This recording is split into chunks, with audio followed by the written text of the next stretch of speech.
Arratsaldeon guztioi, mila esker guztioi etortzeagatik, hondartzan egon beharren hemen egoteagaitik. Gainea, aire egokitu gabe, oseak meritu doblea.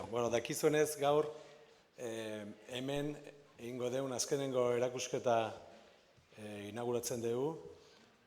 Oso posik gaude, pixkat ere emozionatuta, azkenengo 6 urte hauek bastante intentsoak izan dira, bai hasieratik, goizan komentatzen genuen COVID-akin eta bar. Eta baino tira, azkenean 6 urte eman ditugu hemen, gehi beste 2-3 Javier Puldañi ontzan momentuan ere, kasi 10 urte hemen gaudela eta tabakelera juteko gogoakin ere bai. Muchas gracias a todos por venir. La verdad es que comentaba que está más allá del tema que ahora introduciremos brevemente. La verdad es que es un día especial, no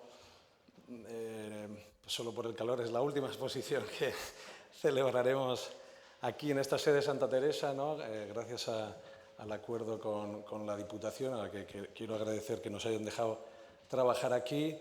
Y bueno, me cuesta arrancarme porque lo primero que quería hacer era agradecer al equipo del instituto, ¿no? Y al ecosistema, ¿no? Como solemos decir, a los Maushaus, a Archivo Peña Ganchegui y al Martín, que está siempre arreglando cosas por ahí. Anne y Mariana, pues todo el esfuerzo, porque cualquier cosa pequeñita pues tiene un montón de esfuerzo detrás, ¿no? Beraz, mila esker. Bueno, inauguramos hoy esta exposición, la verdad, con mucha ilusión porque, el tema de la ciudad pues siempre ha sido uno de los ejes en los que hemos trabajado pues más. De hecho, nuestra primera exposición se llamaba Hiru Hiri, tenía, ¿no?, como punto de partida también, ¿no?, las 3 capitales de Euskadi. Y bueno, hoy haremos también un guiño a aquella.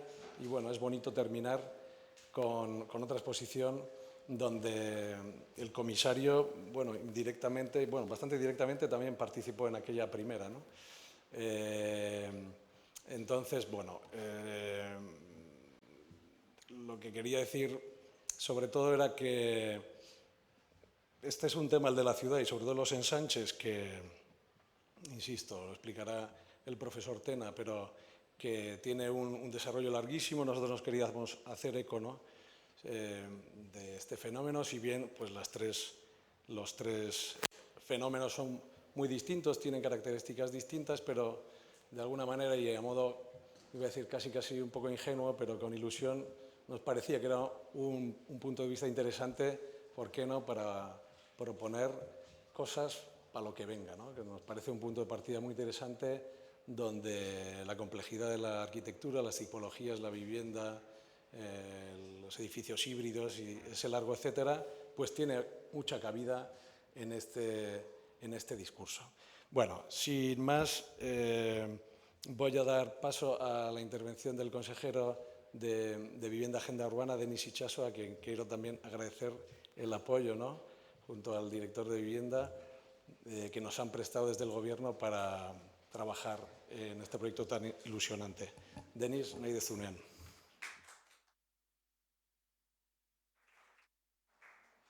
Arratsaldeon denoi, eskerrik asko Josean, eskerrik asko Euskadiko Arkitektura Institutuari eta erakusketa hau posible egin duzuen guztioi. Pozgarria da, niretzat gaurko arratsaldea arkitekturarekin, hiregintzarekin, hire kulturarekin, unibertsitatearekin, arkitektoen elkargoarekin eta Euskadiko Arkitektura Institutuarekin ere partekatzea. Azken batean, hiria pentsatzen, proiektatzen eta defendatzen urteak daramatzan komunitate profesional eta sozialarekin lotutako hainbeste pertsonekin. Permítame que empiece con una idea elemental, diría que casi de perogrullo. Una ciudad nunca es solo una suma de edificios. Una ciudad es una forma de convivencia.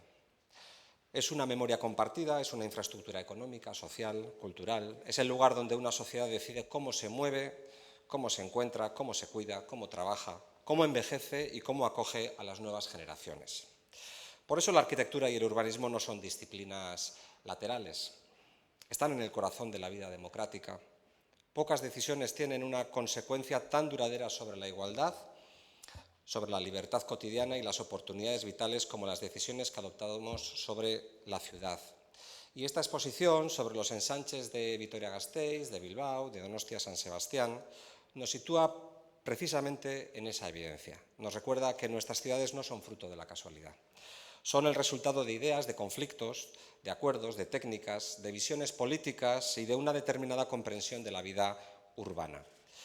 Los ensanches nacieron para responder a una crisis de crecimiento.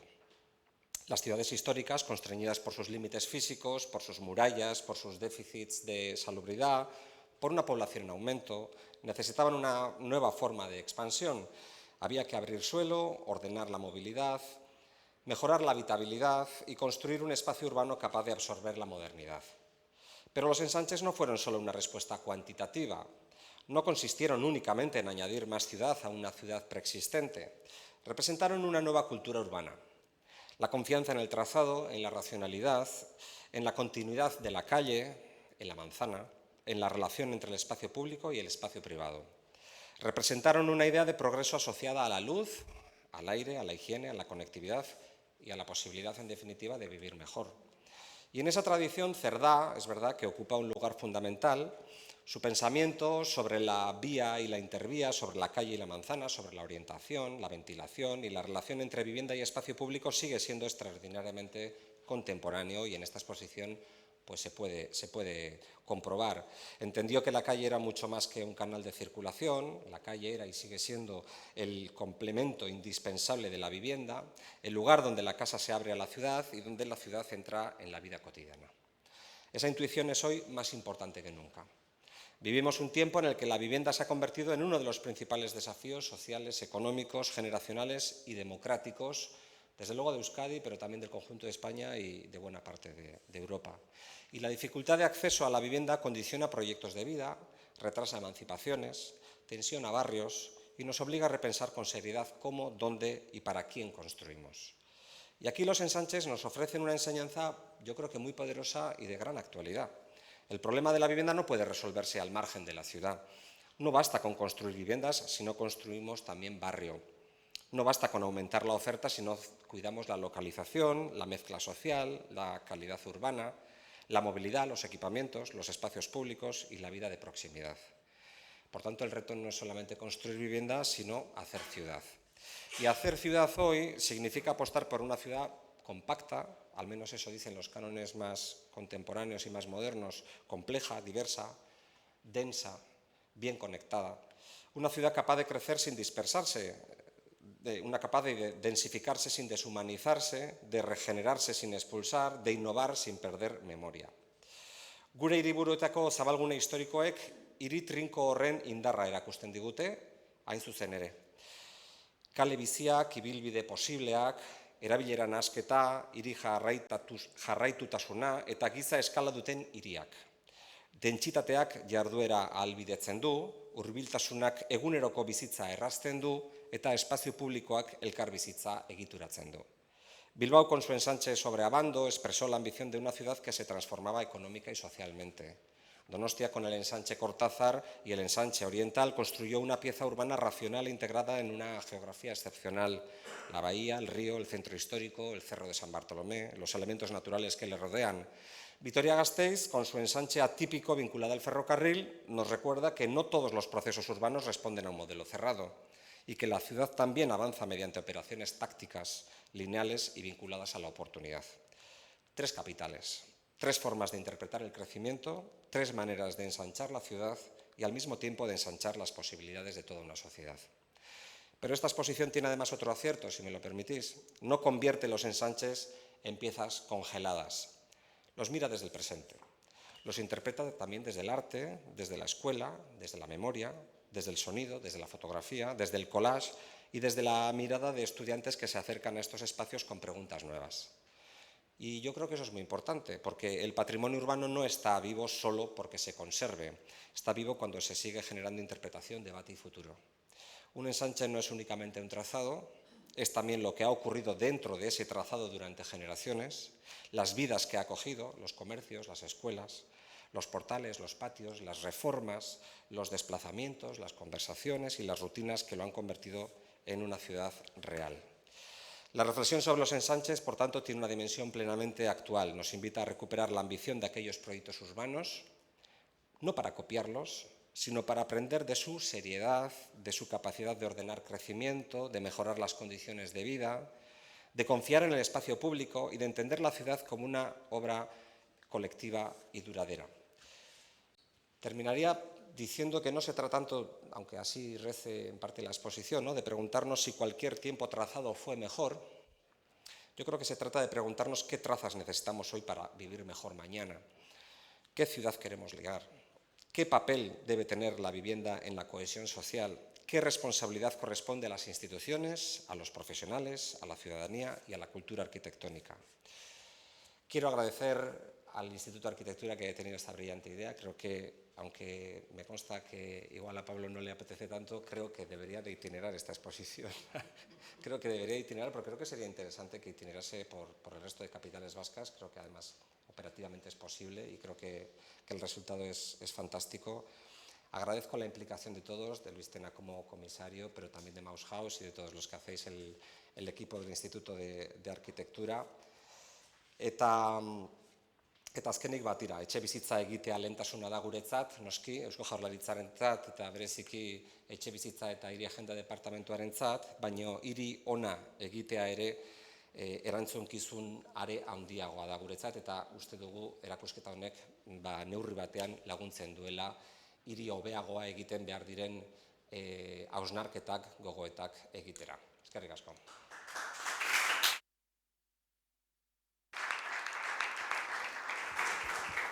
Eskerrik asko, sailburu jauna. Muy bien, pues antes contaba que en la exposición de Iruiri, aquella que teníamos que llevar ya mascarillas, como no podíamos organizar grandes eventos y desde luego concentraciones de este tipo, organizamos un pequeño ciclo de ciudades que era online y le pedimos a varios profesores, entre los que estaba el profesor Luis Tena, que hablara de algunas de las ciudades. Bien, hoy tenemos como comisario, le quiero dar las gracias por su implicación, porque, bueno, fiel a su estilo, ¿no?, de profundizar, ¿no?, profusamente, tanto con material brillante, yo creo que y al mismo tiempo, desde su vocación de docente, pues de una manera fácil de leer. Bueno, tenemos, a mi parecer, una de las exposiciones, yo creo que más bonitas que hemos organizado, ¿no? Para quien no le conozca, Luis Tena es gallego de nacimiento, bilbaíno, por lo menos hasta que llegó a la universidad. Y bueno, un bilbaíno es ya para siempre bilbaíno. Y bueno, ya navarro de adopciones, ha sido profesor en la Escuela de Arquitectura de la Universidad de Navarra, casi 40 años o más de 40 años, mucho tiempo, en la asignatura de urbanismo. Y es arquitecto, un arquitecto brillantísimo, con obras fascinantes, muy publicadas, como el frontón maravilloso que parece que vuela en Miranda de Arga, o el Hotel Alma en Pamplona, o que ese museíto en el Roncal, ¿no?, de Gayarre, que, bueno, que está por ahí. Por lo tanto, bueno, mil gracias, Luis, por aceptar, y todo tuyo.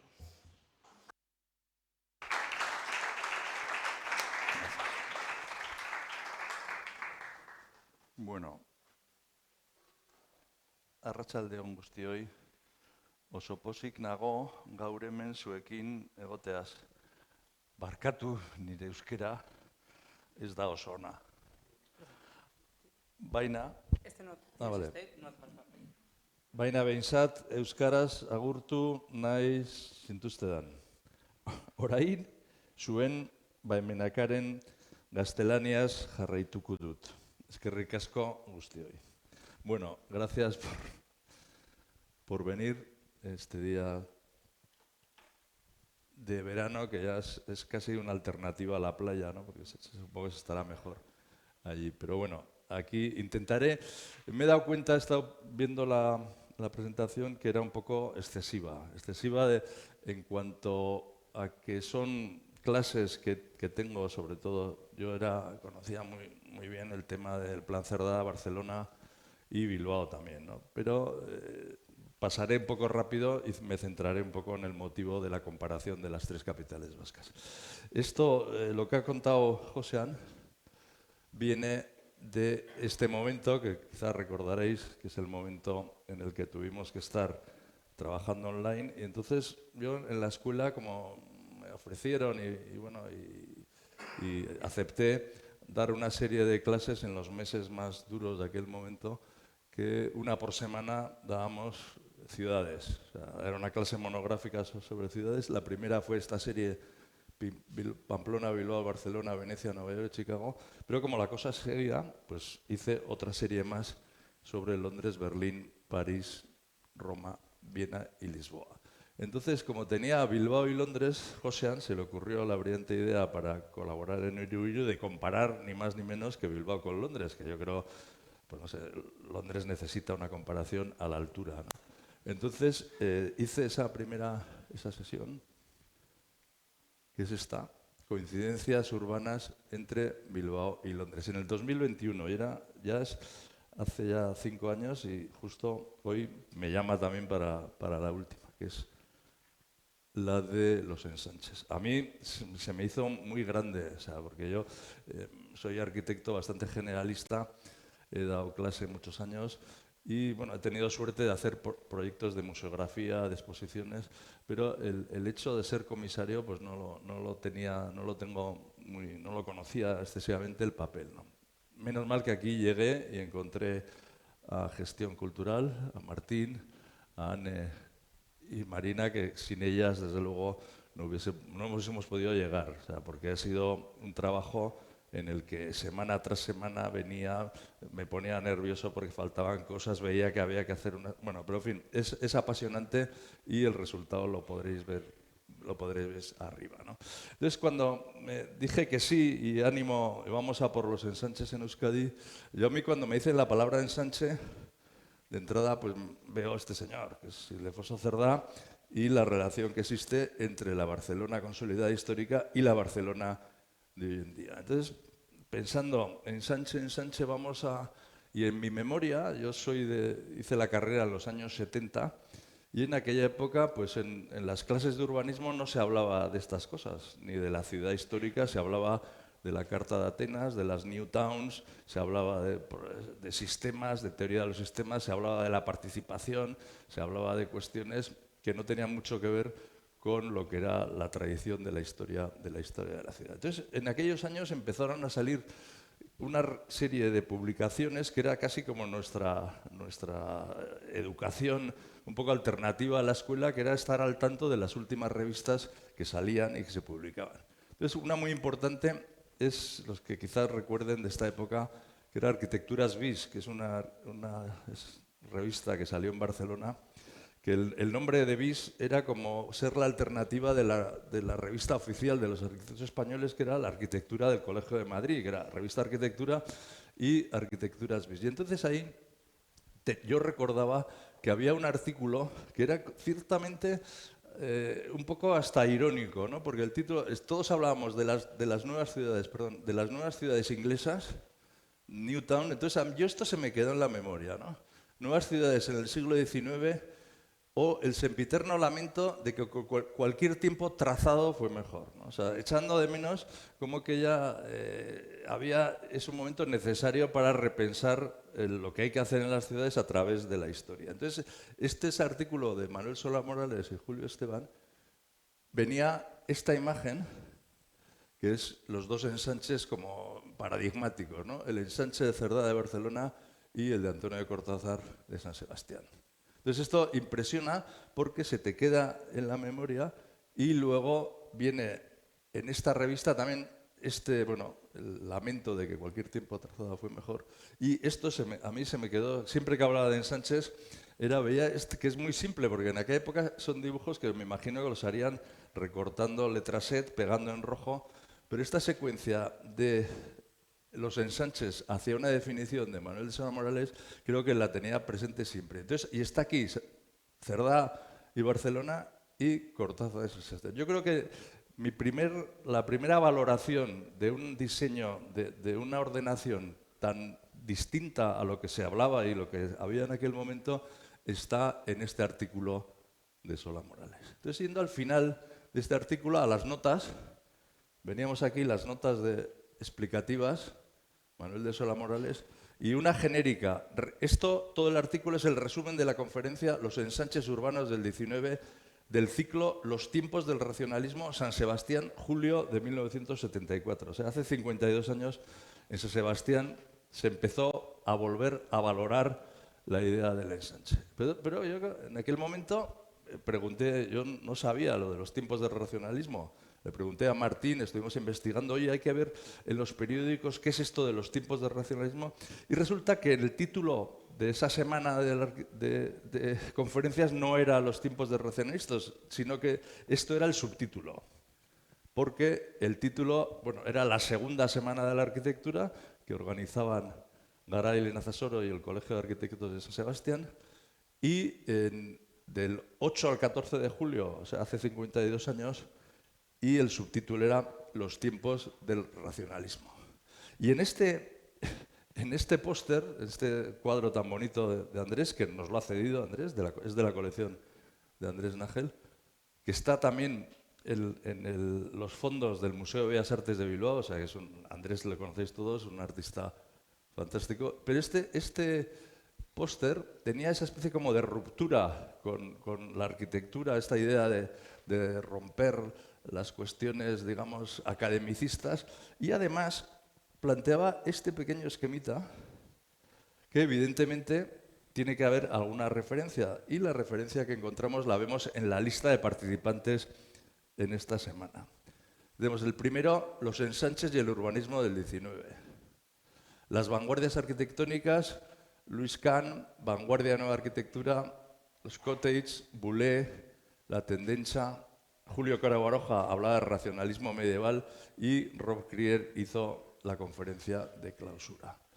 Entonces, tiempos del racionalismo se refería a un movimiento que hubo, que se inició en Italia, para recuperar una visión de la arquitectura diferente a la que predominaba. Pues se había visto que la ciudad, sobre todo la ciudad de posguerra de los años 50, 60 y 70, era bastante fracaso, y había que recuperar modelos basándose sobre todo en el análisis urbano. El gran, digamos, promotor de estas ideas era Aldo Rossi, que había titulado, y se ve un poco la trascendencia de la semana, había titulado en la Trienal de Milán del 73 la reivindicación de la arquitectura racional, que tuvo un tirón bastante notable y bastante resonó en todos los ambientes arquitectónicos de toda Europa, diríamos, porque en España, pues en el norte, en Galicia, en Andalucía,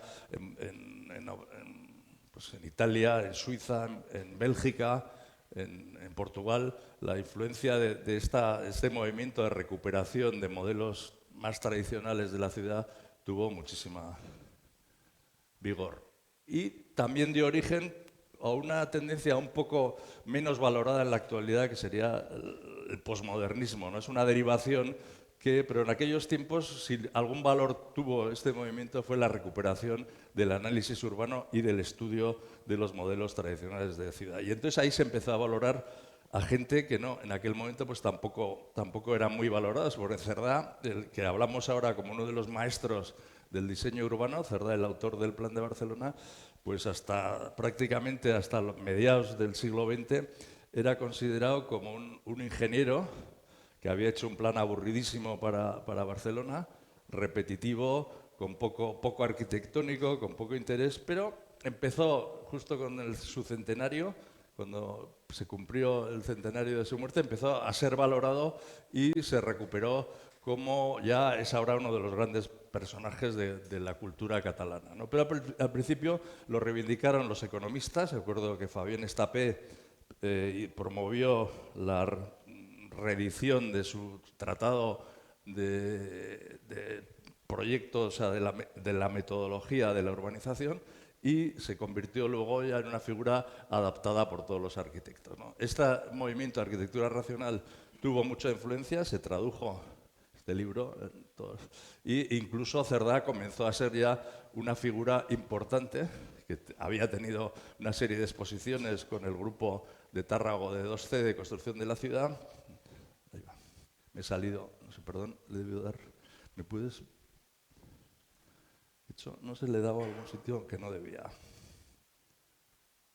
A ver.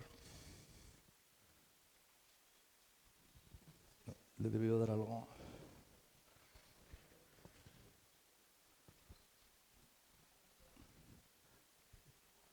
No, nos ha pasado antes también, pero... Perdón, ¿eh? ¿No está por ahí el...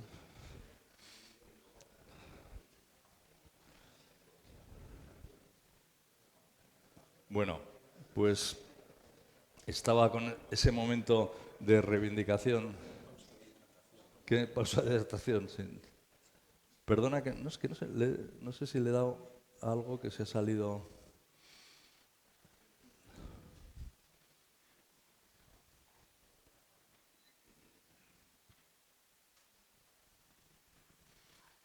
¿Qué? Bueno, pues, ya.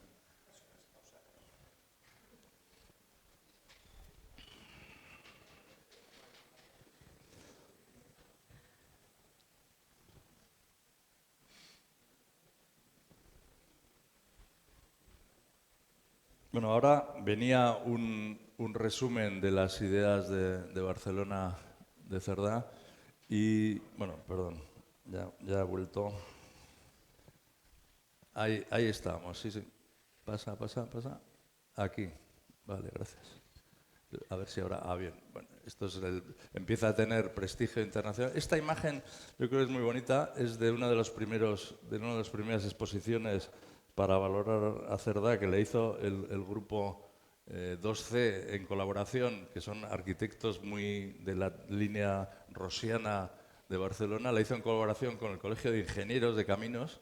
Y entonces este es un dibujo de Armesto que se imagina cuál podía haber sido si se hubiese desarrollado Barcelona con las ideas del Plan de Cerdá, que es muy interesante para ver un poco la densidad que proponía, que era una densidad pues muy optimista para una ciudad mediterránea, y la altura de los edificios, pero se ve con bastante claridad un poco el origen de lo que era la propuesta del primer proyecto. O sea, Cerdá tenía una confianza y decía que las ciudades tenían que evolucionar en función a los medios de comunicación, y los medios de comunicación era bastante optimista. Esto a mí me recuerda a imágenes que hacía también Le Corbusier, que le daba mucha importancia a los nudos de tráfico, pero claro, la cantidad de densidad de circulación que se proponen en estos sueños, pues la verdad la realidad las ha triturado, ¿no? O sea,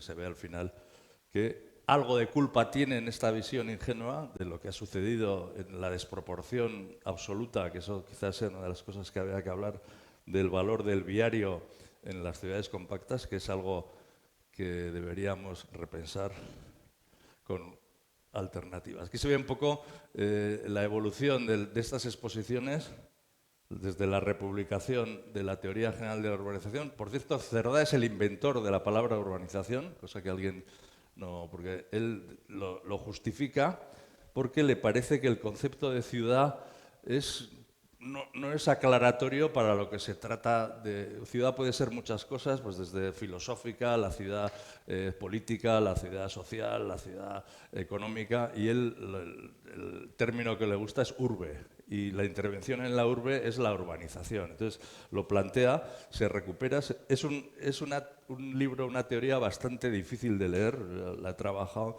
muy farragosa, muy espesa. Es interesante porque hace unos análisis estadísticos y análisis con criterios higienistas y criterios sociales muy buenos, pero es difícil. Cerdá, el interés que tiene es comparar sus ideas con su proyecto fundamental, que es el del ensanche de Barcelona. Y aquí una serie de publicaciones que están de cómo va evolucionando hasta llegar pues, a la actualidad, ¿no? Que en la actualidad Cerdá ya es un valor indiscutible, que llegamos hasta que uno de los grandes, digamos, teóricos de la ciudad y del urbanismo, que es un sociólogo, Richard Sennett, en su Ética para la ciudad, que es el último libro de Construir y Habitar, dice que Cerdá es uno de los grandes innovadores del urbanismo del XIX. O sea, que hoy en día ya es el gran personaje. Pues continuando con siguiendo con las coincidencias con el ámbito guipuzcoano y vasco en general, y la importancia que tuvieron los estudios de análisis formal de las ciudades, hay estas dos publicaciones de las que nos hemos servido en la exposición, porque está todo trabajado en unas exposiciones magníficas, de un equipo encabezado por Iñaki Galarraga y Unzurrunzaga, López de Aberasturi, Azpiri y Alcorta, y de ensayo arquitectónico e iconográfico, La Vasconia de las ciudades, también de Galarraga con Vicente Taberna de Pamplona, ¿no? Entonces, esto es una pena, porque yo creo que era un trabajo como para haber hecho una super exposición, o sea, sobre todo con los ensanches urbanos. Está disponible en la exposición y las imágenes y los análisis son de tal precisión que te deja ya con poco más que decir sobre lo que han hecho. Son estudios sobre los ensanches, tenemos análisis de las dimensiones, que es curioso que el ensanche oriental, eso es lo que pasa, ¿no? El ensanche, ¿cómo se limita? Pues hay algunos que toman unas partes u otras, hay cierta variación en los límites, ¿no? Parece el de Bilbao, parece que está bastante claro, que es esta zona, y el de Vitoria, pues es la calle Dato con el otro lado. Sale el de Pamplona, pero Pamplona es bastante posterior, el Pamplona no lo tratamos, pero el ensanche correspondiente a nuestra época sería esta zona de aquí, con el derribo de los baluartes de San Antonio y de la Victoria, que sería el primer ensanche. Este es el ensanche verdadero, pero se realiza ya en los años 20 del siglo, que lo hemos dejado un poco al margen de la exposición. Bueno, Barcelona, voy a pasar muy rápido porque esto, si no, ya es bastante conocido. Esta era la Barcelona consolidada antes de la posibilidad del derribo de murallas, que tenía siempre un vector de interés de crecimiento que era hacia Gracia, porque Gracia era el pueblo más cercano, ¿no? Entonces hay varias propuestas de ensanches que se llamaban el ensanche fortificado de Gracia. Si Gracia está aquí arriba, era una calle, un ensanche lineal, y para que los militares le dejasen ampliarlo, pues se fortificaba ese desarrollo de Gracia. Porque esto, siempre para estudiar una ciudad, antes es que estudiar el territorio, la geografía, y aquí se analiza un poco los núcleos urbanos antes del ensanche, que tenía una serie de núcleos, y el más cercano siempre es el de Gracia. Entonces, un breve recuerdo de quién era Cerdá.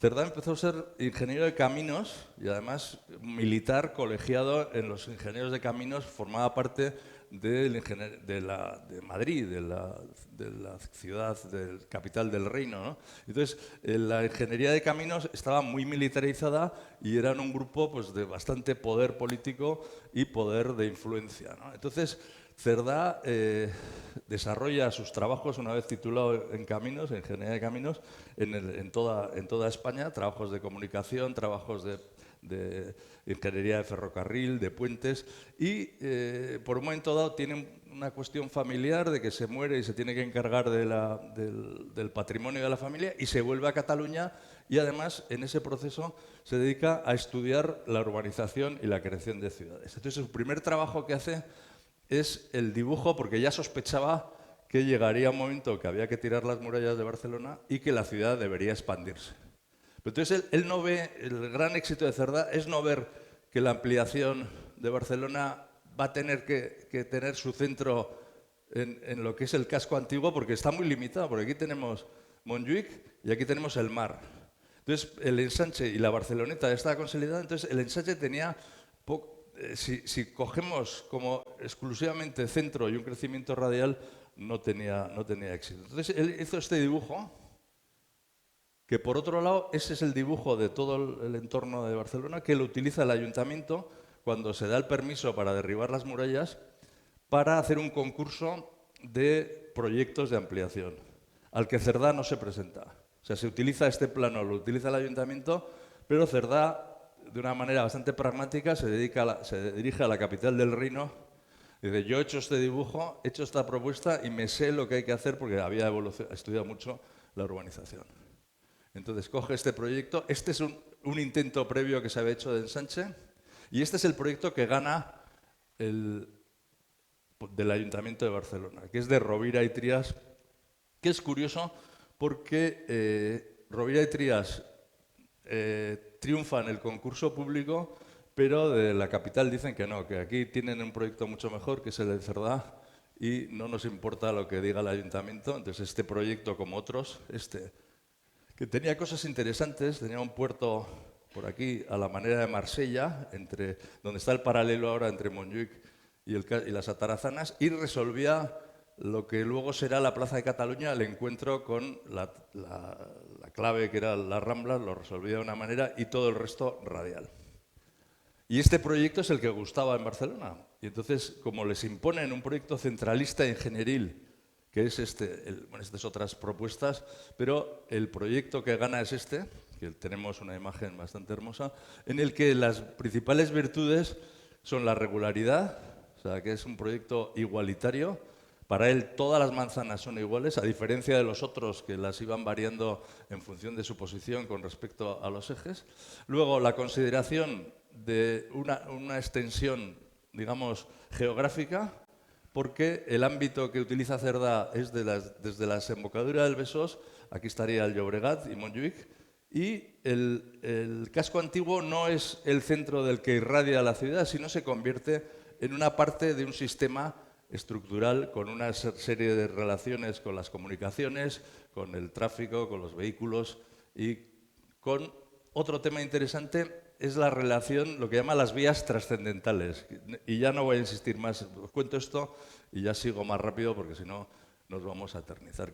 Es la relación de las vías importantes de la ciudad con el territorio. Hay una retícula, que sería la retícula de unos 110 por 110, y luego, como ejes trascendentales, tiene uno paralelo al mar, que es la Gran Vía, otro diagonal, que comunica a la ciudad con el exterior y con el hinterland, y con toda la zona territorial de Cataluña y con el resto de la península. Y luego hay dos ejes que son muy interesantes, que son los que relacionan a la ciudad con el universo, con la Tierra. La relacionan con el eje norte-sur y con el eje este-oeste, que son la meridiana, que es norte-sur, y el paralelo, que es este-oeste. El eje norte-sur de la historia de las ciudades es el Cardo, en la dirección de las ciudades romanas de norte, y el Decumanus, que se dirige de este-oeste. Se juntan en el mar cerca del puerto. Y además que este sistema de intervías relaciona de una manera perfecta lo que son los núcleos anteriores de la ciudad. Entonces ahora sí que voy rápido, porque para que veáis un poco estas imágenes, lo que hemos comentado de un sistema de distintas zonas de la ciudad, cada una con sus dotaciones, y una visión estructural de zonas verdes, de grandes hospitales, de cementerios, de todo estructurado de una manera muy racional. Este es el que digo que era ingenuo y optimista, porque este es lo que Cerdá pensaba como proporción entre suelo verde y suelo construido, que luego se convierte en una ciudad jardín prácticamente, porque todos los interiores de las manzanas estaban con naturaleza, con árboles. Montjuïc se considera un parque, el Besós otro parque, y en todas las manzanas absolutamente es esa imagen que hemos visto aquí, ¿no? Que la realidad lo ha ido modificando y ajustando casi hasta en exceso. O sea, estas cosas que hablo del ensanche yo creo que se pueden aplicar a todos los ensanches de cosas que han ido pasando, ¿no? Luego, bueno, la relación, la verticalidad de la red viaria. Estos son análisis del propio Cerdá, con los que llega a que la forma urbana más favorable y más igualitaria es la retícula. Y luego llega el análisis de los cruces, que al final el mejor cruce de todos es el cruce en ángulo recto corregido con cuestiones, primero, redondeado para favorecer la circulación y el giro, y después la cuestión de la visibilidad. O sea, para Cerdá, en su teoría, explica que el centro de su plan no es tanto la manzana, sino como el cruce. O sea, que además a él le importa la creación, el entendimiento de los cruces como remansos de un río, que es donde se pueden realizar en ese punto del chaflán unos estudios dimensionales muy precisos, y la encrucijada, que es el gran avance de Barcelona. Son estos chaflanes que son de prácticamente 20 metros aquí, 20 metros aquí, que nos da una plaza extraordinaria que constituye un poco como los remansos de ese flujo de circulaciones, que es donde se plantean posibles distintas alternativas de uso. O sea, no hay una gran definición de espacio público como plazas o como paseos tradicionales, pero que este punto de encuentro de los chaflanes, que es algo que en el ensanche de Barcelona se nota y se vive, ¿no? Toda la cuestión dimensional, que es importante, ¿eh? Es importante, no voy a profundizar en ello, pero, por ejemplo, en los ensanches de San Sebastián, el de Cortázar y el de Bilbao, la dimensión de la manzana es un aspecto muy importante. Si el ideal, según las teorías de Cerdá, está entre 110 por 110 para generar un espacio suficientemente amplio en el interior, aquí se reducen en algo medida, pues siempre se aplica una proporción de que son ciudades que va a haber menos población y pueden ser más pequeños, y donde pierde un poco interés no es tanto en el espacio público, sino todo en la calidad de las viviendas. Porque si las manzanas tienen un patio pequeño, porque la manzana es reducida, porque el fondo de construcción suele ser el mismo en esta época. Distintas alternativas de la posición. Entonces, estas son ideas, las primeras ideas de Cerdá, que luego poco a poco se van modificando. Esta es una propuesta de Cerdá que ya inserta, ya no es todo transparente, va insertando. Y luego hay una propuesta curiosa, que es un proyecto que realiza el propio Cerdá, aunque no era arquitecto, pero bueno, hace de arquitecto. Y es en el cruce del Lauria con Consejo del Ciento, en el que una planta muy simple, pero con un gran patio interior de manzana, eso sí, tiene este patio interior, en el que hay una de las ideas interesantes de Cerdá, es que la construcción del edificio ha de ser lo más racional y económica posible.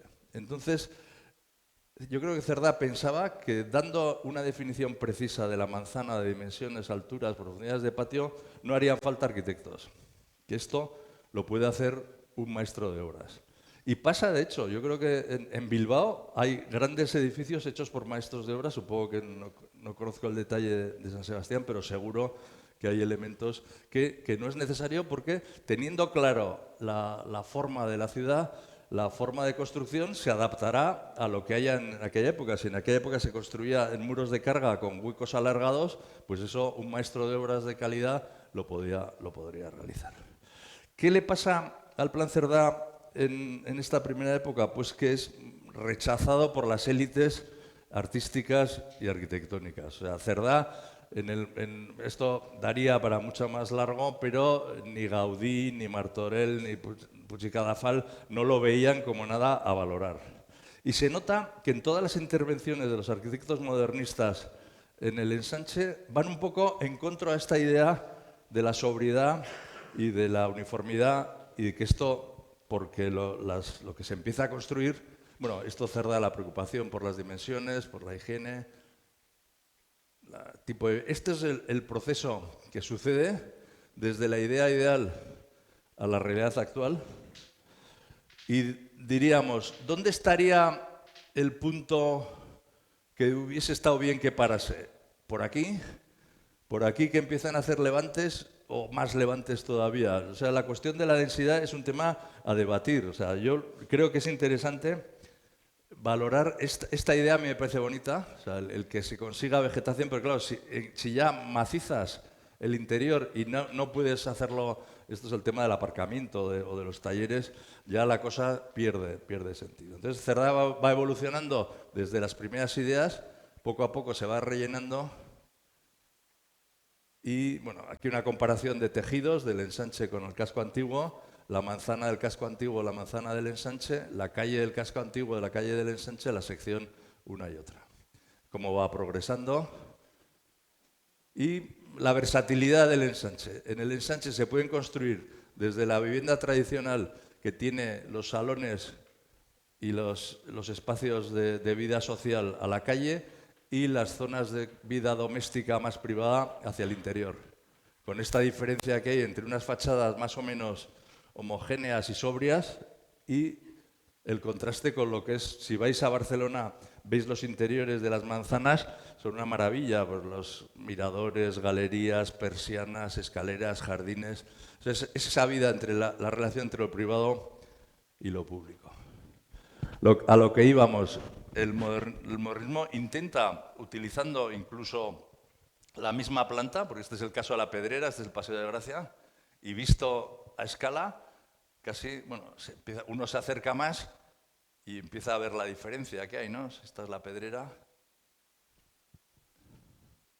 Te vas acercando y, bueno, y ves esta solución en planta. Esto es un trabajo teórico que se hizo en su día, que se llama La manzana de la discordia, y es hacer un collage con todos los edificios modernistas que están construidos en la manzana de Cerdá, ¿no? Siempre un poco intentando manifestar una cierta personalidad, pero en el fondo la tipología de la Pedrera viene a responder, claro, los patios no son como los patios tradicionales, las habitaciones tienen esa fluidez y luego la fachada, por supuesto, con la coronación de Jujol fue algo que hoy en día no se va a discutir, ¿no? Pero siempre se buscaba huir de esa idea de que esto no lo puede hacer un maestro de obras, esto es una obra de arte integral. Con todo, voy a ir pasando un poco rápido. La versatilidad, pues puede haber desde pasajes de viviendas unifamiliares, como el pasaje Permanyer, en medio de una manzana del ensanche. Puede haber hasta utilizar una manzana como ciudad jardín. Puede utilizarse como sede para distintos... Esto es un trabajo que se llama la discordia de las manzanas, pero es superponer en la manzana todas las variantes tipológicas que hay, desde iglesias, cines, teatros, institutos, hasta un mercado. Hay una cárcel también metida en una manzana de Cerdá, del mercado de Sant Antoni. Y voy a ir un poco rápido porque es interesante por la actualidad que tiene, ¿no?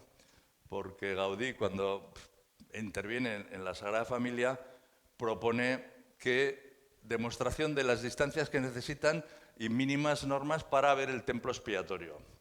Entonces lo que propone Cerdá es coger las manzanas y hacer unos esventramentos, como dicen los italianos, unas aperturas en diagonal para que se pueda ver la iglesia y, por supuesto, para que pueda construirse la escalinata. Es un problema bastante actual, porque ahora lo que quiere hacer en la Sagrada Familia, los continuadores de Gaudí, es liberar esta manzana que ya está liberada, esta también, esta de aquí y esta de aquí, o sea, para que tenga como una cruz griega, al final le sale con el centro. No voy a polemizar, pero la intervención, esto es lo que quería Gaudí. Y lo que poco a poco lo que le han hecho esta diagonal de aquí, que no estaba en el plan, que es la calle Antoni Gaudí, que lleva a la visión. Y entonces ahora el debate es desalojar a estos vecinos que quedan aquí y sobre todo desalojar a todos estos para terminar. Que yo creo que lo harán, porque eso es el lema que dicen el FEREM, yo creo que con el tiempo, además, la Sagrada Familia es privada, o sea, no nos gastamos dinero nosotros, o sea, es una institución que se paga a fuerza de la gente porque quiere que siga adelante. O sea, yo no voy a valorarla arquitectónicamente, pero entiendo, oye, que si consiguen, si desalojan a los vecinos, los llevan y pueden construir, pues genial. Hay universidad, cogiendo 2 manzanas, como es la Universidad antigua facultad, que es esta, que son 2 manzanas. Si cogemos 4 manzanas, podemos meter una gran factoría, como esta. O sea, hay uso industrial. Hay uso tipo Manhattan, podemos hacer una torre en unas esquinas, que alguna, no como esta, se pensaba hacer esta idea de cogerla. Hombre, y esta versatilidad, este principio se puede aplicar también a cualquier ciudad en la que haya ensanche, porque en Bilbao, de hecho, hay torres altas en manzanas del ensanche y en Barcelona, en San Sebastián creo que también alguno, ¿no? Se va elevando. Bueno, aquí hay una propuesta de modificación de Joseli, que no voy a seguir, y ver un poco el peso que sigue teniendo la imagen del ensanche y el concepto del ensanche en lo que es Barcelona, que ahora ya no es, o sea, Barcelona es muchísimo más extensa, esto es la Barcelona de ahora, que tenemos la Collserola por aquí y toda la zona del Vallés, o sea, todo, pero los ejes todavía, las vías trascendentales, o sea, el paralelo, la meridiana se va transformando en una gran vía, todos los elementos de la ciudad permanecen y permanecerán, ¿no? O sea, esta visión tan potente, comparándola con París a la misma escala, lo que da un ensanche, ¿no? Comparándolo con Roma a la misma escala, con Venecia, y bueno, esta visión permanente, la potencia, la presencia a todas las escalas, incluso a vía satélite. Yo no sé, bueno, quizás Donosti y Bilbao sí, todavía las vemos a cualquier escala, en cualquier plano, y el ensanche sigue viéndose como elemento fundamental de la ciudad, ¿no? Bueno, y Cerdá también, su teoría general de la urbanización, digo, con grandes datos estadísticos sobre las condiciones de vida y de higiene de la clase trabajadora, los usos de las casas y su principio final, independencia del individuo en el hogar, independencia del hogar en la urbe, independencia de los diversos géneros de movimiento en la vía urbana. Ruralizar lo urbano, urbanizar lo rural, replete terreno.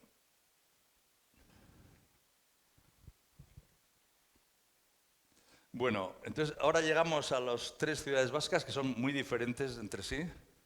Este es un plano de Europa con las áreas de los ríos donde desaguan. Entonces es interesante ver en la zona cantábrica lo cortos que son. Uno pasa ya a la meseta y todos los demás ríos van o hacia el Mediterráneo, como es el Ebro, o hacia el Atlántico, pues todos Guadiana, Guadalquivir, Tajo, Duero.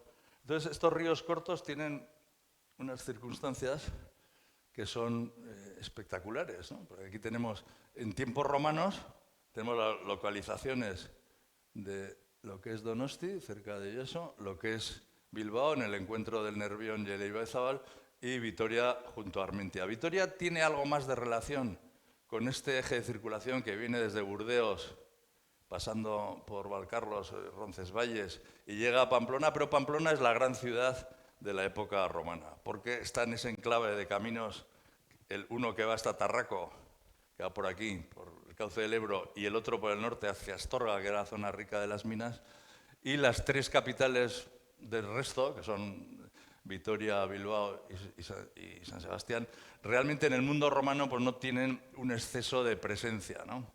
Se ve que todos estos ríos son mucho más cortos, el Urumea, el Oria, el Urola, el Deva, el Ibaizabal, el Nervión surge justo en la meseta, por Orduña, por ahí, pasando en el límite hacia el otro territorio, y en este lugar es donde, de la desembocadura de esta ría navegable que se han encontrado el Ibaizabal y el Nervión, surge la ciudad de Bilbao. El Bilbao antiguo tiene que ver mucho con esta dualidad de ser una ría navegable y además vadeable. Este concepto del vadeo, que es lo que hablábamos, que es igual que Londres, ¿no? Que Londres está donde está porque se puede navegar hasta allí y se puede vadear relativamente fácil. Entonces en Bilbao la ventaja es que hay aquí, en este punto, donde surge al lado del puente San Antón, es un lugar donde se puede crear la ciudad. Esta sería la evolución de Bilbao, desde el casco viejo, primero un vector hacia el Arenal y luego poco a poco ya da el salto y pasa a Albia. Entonces, el desarrollo de Bilbao, aquí el origen, el punto de cruce entre la zona que estaba pues, al otro lado de la zona más extensa en aquella época en que se podía construir, donde surge este núcleo medieval que se conoce como la de las 7 calles, y este lugar de vadeo que le da el nombre, es una teoría, que el nombre de Bilbao viene de Bellum Badum, o sea, del lugar vadeo amplio, pero bueno, esto es siempre muy discutible, el origen de los nombres, ¿no? Pero aquí surge Bilbao en 1375, va creciendo desde el origen, y aquí el problema de la ampliación de Bilbao, porque adquiere mucho poder con el momento del consulado, en el 1500, pero se opone a todo el territorio, aparte de la zona del consulado, que es lo más antiguo, estaban los jaunchos, que eran los señores, que estaban de un carácter más feudal, y que se oponían al crecimiento económico de la nueva burguesía industrial de navegantes del consulado, ¿no? Entonces, lo que querían era aislarlo. Entonces, para aislar y para controlar el crecimiento de Bilbao, que seguía creciendo en ese entorno, se propone y se busca hacer un plan exterior que lo hará Silvestre Pérez, que es este. Es muy interesante que las tres capitales vascas tienen un momento importante de idea de ciudad en la época de la Ilustración, a principios del siglo XIX, que es el momento en el que se reivindica el valor de un trazado con armonía espacial, con monumentos, con ejes, con proporción, con regularidad. Y en Bilbao el ejemplo es lo que llaman el Puerto de la Paz, que sería una historia un poco larga, de Silvestre Pérez, para el desarrollo de la ciudad, para frenar el poderío que tenía el consulado de aquí. En este plano es impresionante que no hay ningún solo puente. O sea, era una propuesta totalmente contraria de Bilbao. Queda lo único, la iglesia de Santiago, que era la única que se reconoce, pero el resto es ocupar el área que era el área natural de ensanche de la ciudad, y este plan de Silvestre Pérez, por supuesto, no se lleva a cabo, pero estará siempre, creo yo, en las ideas de desarrollo del ensanche en Albia. Siempre hay algo que queda de este concepto inicial. En Donostia, en San Sebastián, se podía hablar de algo similar, no es tanto de ensanche, sino de reparación de la ciudad después del desastre de la guerra napoleónica, ¿no? Porque hace un plan para reconstruir todo el casco antiguo, también con ideas iluministas o ideas neoclásicas, que es Ugartemendia, que hace dos proyectos, primero una con una plaza octogonal, que lo veremos, y luego otra propuesta, que ese sí que se parecería a lo que hace Rennes en Londres después del incendio, ¿no? Hacer un nuevo modelo de ciudad sobre la ciudad antigua. No es tanto, este sí era de ensanche, el de Ugartemendia era de sustitución del casco antiguo de Donostia. Y en Vitoria tenemos Olagibel, que hace el enlace entre el casco antiguo con la zona de abajo de la ciudad, con los arquillos y con la Plaza Nueva. Es curioso que haya tres episodios neoclásicos que algo siempre quedan en las referencias para la construcción de la ciudad.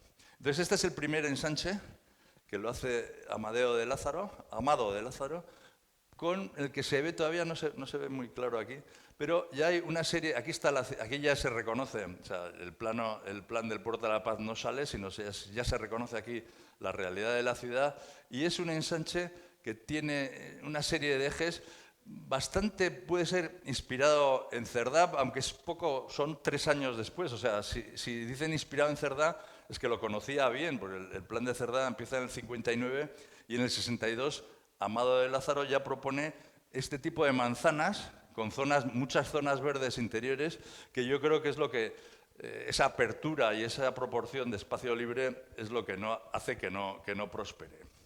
El que prospera es este, de Alzola con ingenieros Hofmeier y Achúcarro, que se aprueba en 1876, en el que, bueno, aquí está el esquema, es un esquema muy claro, con un eje ortogonal, una serie de manzanas, de ejes radiales que se cortan, lo que son en Ercilla y Henao, que se cortan en la plaza elíptica, y una serie de manzanas de una dimensión similar a la de Barcelona. Manzanas amplias, aquí no está precisado todavía la dimensión de los patios interiores, con una cierta regularidad. Hay una serie de calles circulares que rematan la tensión con este otro eje donde está la ría, que es el primer acierto, que sería llevar la estación de tren como germen de desarrollo del otro lado de la ría, y también tiene interés el reconocimiento de dos niveles del ensanche. Uno abajo, junto a la ría, que será la zona industrial de almacenes y de puertos, una zona intermedia donde había los restos naturales de una serie de ríos, el Helguera, que ahora es el Parque de Doña Casilda, y un trazado muy regular intentando repartir la ciudad, que se ve aquí con bastante claridad. Que va poco a poco creciendo. Aquí hay una propuesta. Estos tenemos planos arriba en detalle para analizarlos. Una primera ampliación hasta Basurto y hasta la zona de San Mamés y de la Mesilla, de Palza, y el plan se va desarrollando, extendiéndose por todo el lugar. ¿Qué es curioso de este plan? Que no había disciplina urbanística ninguna, que estaba por un lado el ayuntamiento y por otro lado estaban las necesidades de los inmobiliarios que querían generar más negocio y más espacio de negocio. Entonces, ¿qué sucede en gran medida de las manzanas de Bilbao? Que se trituran. O sea, que si en Barcelona la modificación era cerrar los patios e ir subiendo en altura, lo que se hace en Bilbao es que las manzanas grandes, de 100 y pico por 100 y pico, se parten por calles que incluso eran particulares. Todavía en algún sitio se conserva la denominación particular de Erande o particular de Ercilla. Son que se hacen, bueno, tenemos el ejemplo de la maqueta de esta propuesta junto a la Diputación, que está de aquí y está aquí, pero todas estas calles son subdivisiones de un modelo. ¿Y qué le pasa a Bilbao? Pues que en realidad no es muy repetitivo y hay muchas manzanas diferentes. O sea, es muy espectacular la Gran Vía, porque la Gran Vía en la que, bueno, el parque inicial, y hay proyectos muy interesantes de un maestro de obras como Daniel de Escondrillas Llavasolo, que hace uno de los edificios más bonitos de la Gran Vía, está hecho por él, que es este de aquí. ¿Qué pasa en el mundo? Pues sobre todo en el mundo anglosajón, que viene la revolución industrial y con ella la desaparición de la calidad de vida en las ciudades industriales, ¿no? Estas son imágenes de Doré y empieza a haber incluso planos. Este plano es muy interesante. Pues un plano de las clases sociales de Londres. Dibujado en negro, la clase más baja, viciosos y semicriminales, ¿no? Vamos con el color, el amarillo, la clase alta y rica, ¿no? Y cómo la ciudad se va dividiendo por clase. Pues esto pasa un poco también en Bilbao. Y en Bilbao y en todos los ensanches, que lo que se pensaba que iba a ser una solución para mejorar las condiciones de vida de los que trabajaban y que vivían en los cascos, y además se pensaba que iba a ser, incluso en algunos casos, el ensanche iba a ser industrial, o sea, que iba a tener el ensanche, íbamos a tener negocios, ferrocarriles, pues que al final se convierten en desarrollos burgueses. Esa ciudad estratificada por niveles, que en la planta principal vivían los ricos, las clases medias iban subiendo de altura y al final los bohemios, los artistas y los desiderados vivían en las buhardillas, pues se pierde, ¿no? Se pierde, bueno, aquí en Inglaterra veían que la única solución era o las cárceles. Bueno, Bilbao se convierte en una factoría lineal por toda la ría. ¿Y qué hace para las clases trabajadoras? No los lleva al ensanche. O sea, Bilbao está rodeado por una constelación de cooperativa de Unión Begoñesa, Barrio de la Cruz, cooperativa Arabella, cooperativa de empleados de oficina, cooperativa popular, Ciudad Jardín, Torre Urizar, los ferroviarios, obreros del ferrocarril. O sea, se les busca residencia, pero desde luego no en la zona del ensanche, en la zona plana. Y esto en Bilbao es muy dramático. En las demás ciudades no lo he estudiado a fondo, pero hasta los años 60 y 70, todo lo que estaba entre estas era lo que se llama el chabolismo estructurado, que ahora se ve pues, en las zonas de la vivienda degradada de las grandes capitales, pues, que hay en África y en América, ¿no? Pues las zonas de las favelas y los barrios desordenados. Pues en Bilbao tuvo una corona creo que hasta que se hace Ocharcoaga y Recaldeberri para absorberlos en los años 70, pues que se lleva a cabo, ¿no? Y este es el plano de las clases sociales de Bilbao, que es un poco dramático, pero es así. El ensanche se intenta modificar, va creando. Bilbao ya se extiende hasta la desembocadura, pero sigue teniendo esta fuerza y este valor de tejido, ¿no? Aquí se ve, yo creo que se ve bastante claro, esas manzanas trituradas, como toda esta de aquí, como estas de por aquí. O sea, que hay muy pocos casos en los que se mantiene. Este está bien hecho porque este no se llega. Este es una zona de la de Estraunza, que se hacen unos edificios modernos con torres. Y bueno, esto es lo que era. Ahora ya esto ya no es así, pero bueno, lo recordaréis. Y ahora esto es así, que es un poco dramático. Bueno, me parece que ahora pasamos a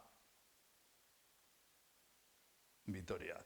Vitoria tiene una relación importantísima con la topografía y con la geografía, un punto de cruce de caminos importante en la llanada, y su origen es Villasuso, en la parte alta, una calle con dos recintos monásticos e iglesias en los extremos, amurallada, que en el siglo XIII se va repoblando de una manera muy lógica a ambos lados. Esto es del libro de Linazasoro, que lo presenta dentro de unos días. Por cierto, Linazasoro, al ser el convocante de la Semana de Arquitectura, fue el primero que nos dirigimos pues, para que nos explicase aquellos tiempos del racionalismo, ¿no? Y me dice que no tenían nada, que en aquella época ni grababan, ni hacían textos, no tenían absolutamente nada, pero que si queríamos, nos reuníamos con él y nos explicaba todo. Entonces, sí ha querido, y a pesar de que estaba muy ocupado, porque le acaban de dar la medalla de oro de arquitectura española, nos recibió y está como una de las estrellas de la exposición. Es un vídeo de 15 minutos en el que explica toda su idea de esa semana, la idea de los ensanches e incluso el valor que pueden tener hoy en día.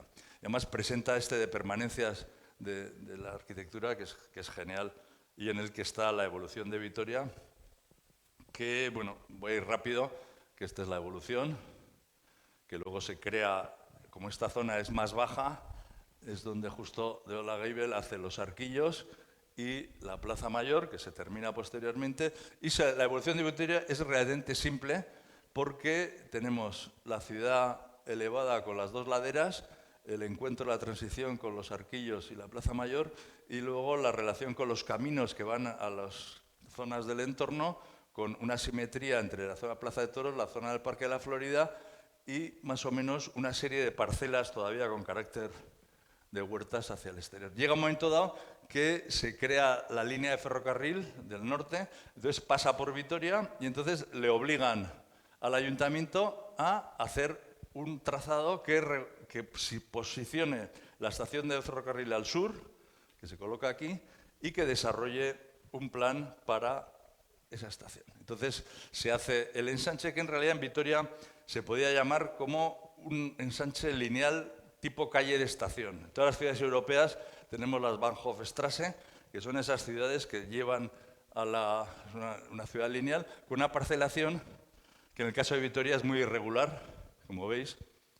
O sea, lo que se considera el ensanche de Vitoria es esta zona de aquí, desde la Florida hasta toda esta zona de la zona este, la calle de Dato, la estación, y aquí luego se harán una serie de aperturas para regularizar, pero no hay ni ordenanzas, ni definición de manzanas, ni repetición. O sea, en el caso de Vitoria, este plano es muy bonito, es el Casañal, se ve su organización y su desarrollo.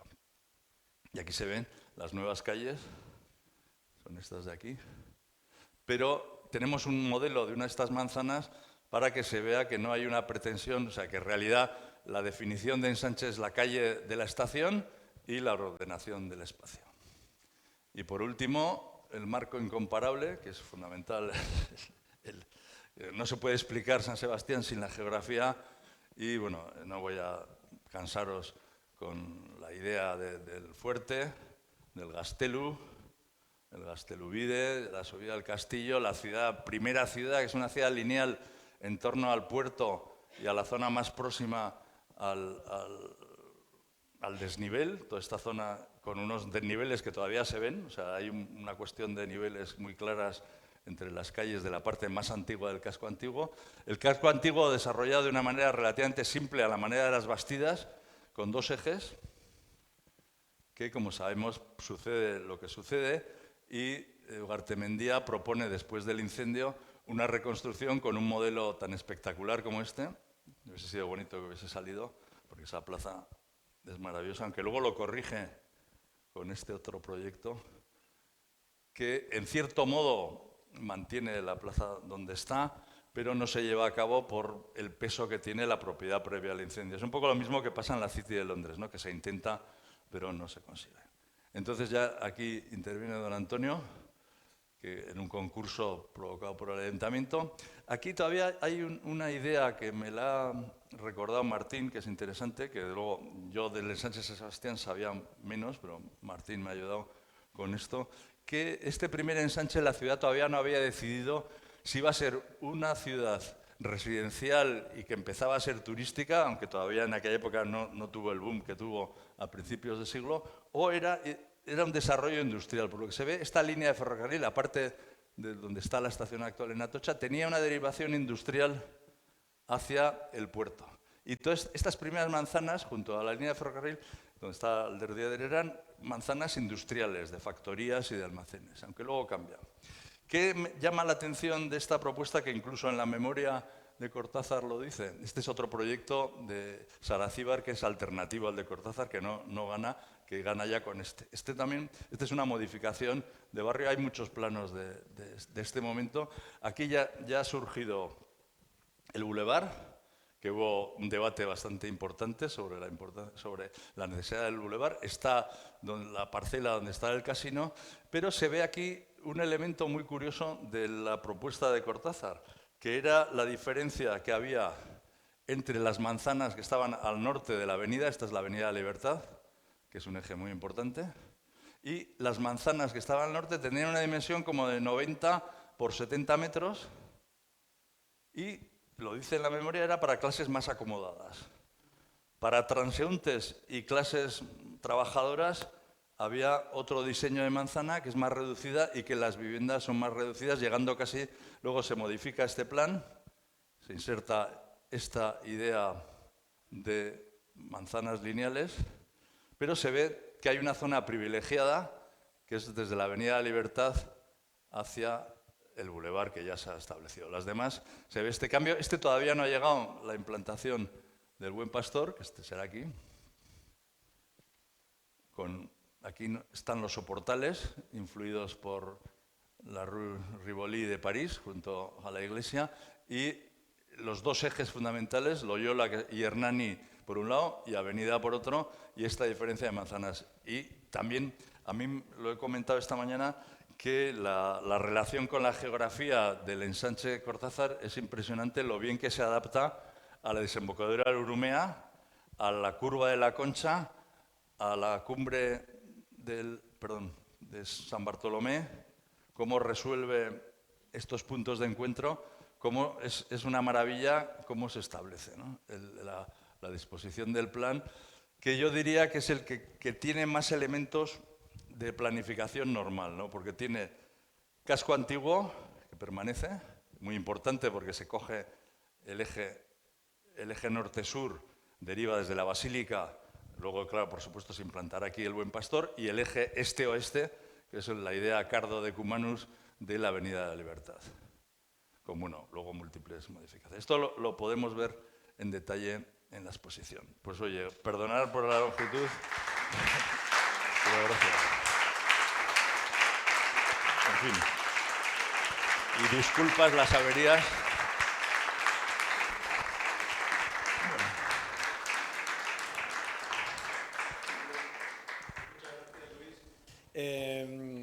Para terminar, simplemente ya consejos prácticos. Bueno, ahora me han prometido que la cerveza está bastante fría ya, espero.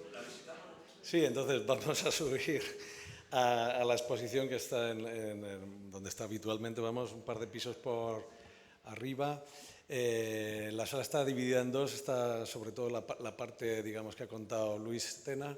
Y luego también tenemos otra parte que se ha encargado Maushaus. Carlos Arruti estará allí para explicarnos. Ha habido Maushaus el responsable de la intermediación, ¿no? de las exposiciones, y entonces han desarrollado un proyecto muy interesante sobre la percepción de las ciudades, y él estará también arriba para poder contarnos. Mila esker, Carlos. Pues eskerrik asko y seguimos arriba.